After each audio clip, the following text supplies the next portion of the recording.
You know how EPC's been $3 for like half a century? I thought that was BS. So I, wanted to develop something for that. And it turns out you can calculate EPC using this formula.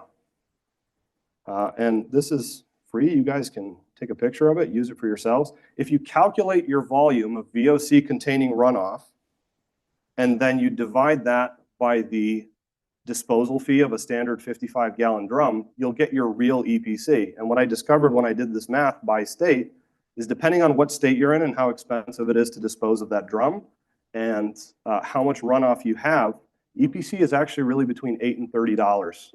If you're in California, Hawaii, it's very expensive to dispose of materials, federally regulated materials. And I put all the EPA codes there too.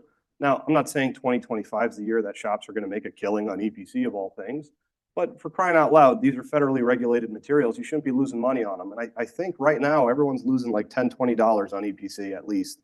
And if you do 50 cars a month, that's $1,000. If you do that every month, it's 12 grand. That's a new piece of equipment, someone's health insurance benefits, it's something for somebody.